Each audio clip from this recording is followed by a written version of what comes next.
C'est un signe fort, le fait que le président soit venu en terre aveyronnaise, dans le rural profond, nous qui sommes à 2 heures de nulle part, que le président de la République actuelle, M. Sarkozy, soit venu spécifiquement pour l'agriculture, pour l'élevage et les régions de montagne, et évidemment pour nous c'est tout à fait extraordinaire et c'est un gage de confiance qu'il a dans notre région et dans le travail qu'on fait. Je lui ai présenté au président, il m'a mis tout de suite à l'aise, c'est vrai que pour ça s'est très bien passé. Je lui ai montré, donc on a été dans une parcelle avec les vaches au milieu de la parcelle, qui surplombe la truyère, donc j'ai montré le beau paysage qu'on avait ici, mais j'ai montré aussi le terrain très accidenté où pâturent nos aubracs.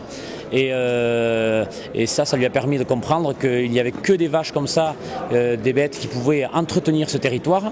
Et je lui ai bien expliqué qu'il fallait que des jeunes puissent continuer à s'installer dans nos régions et maintenir l'agriculture dans notre région ici où l'agriculture a une part très importante. On est dans des régions agricoles et l'agricole fait marcher l'artisanat et le commerce dans le secteur.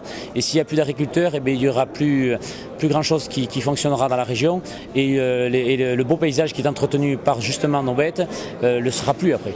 Je dirais que pour moi c'est un honneur puisque je l'avais rencontré le président de la République lors de l'opération Nature Capitale, donc où d'ailleurs il a félicité du succès que ça a eu.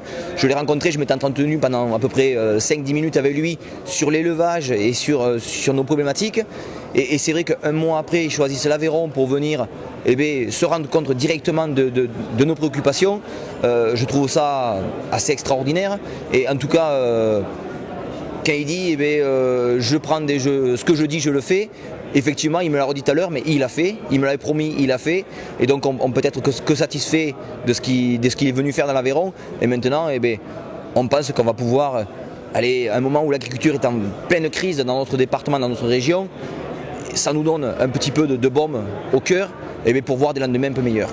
Cette table ronde a été très riche, très intéressante, très efficace.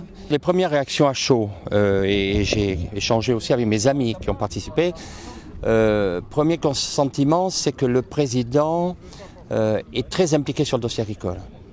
Deuxième élément, c'est qu'on sent qu'il a foi dans l'agriculture et dans les hommes qui constituent cette agriculture. Nous avons constaté aussi qu'il était très impliqué concrètement, puisque nous avons eu un échange très très riche, très nourri avec lui, et qu'il arrive à s'impliquer de façon assez remarquable dans le contenu du dossier, et nous trouvons ça assez exceptionnel. Le sujet essentiel que moi j'ai abordé, c'est l'installation, puisque c'est l'objectif primordial des jeunes, c'est le dossier du renouvellement de génération en agriculture, donc de l'installation et de la transmission. Et donc les points que j'ai abordés avec le président de la République, c'est donc la formation initiale, formation agricole, qui permet de former des jeunes compétents pour pouvoir entrer dans le métier demain. Ensuite, l'accompagnement à l'installation, qui permet d'adapter, je dirais, la formation initiale à un projet personnel. Je pense qu'il a répondu à une partie de nos attentes. Il nous a bien dit qu'il ne prenait pas l'agriculture à la légère, qu'il ne voulait pas nous prendre pour des cantonniers de l'espace, et il a bien conscience qu'on a un métier qu'on aime, qu'on est prêt à travailler plus et vivre de notre métier. Ça, je pense qu'il l'a compris, et à mon avis, il en ressortira quelque chose de bien.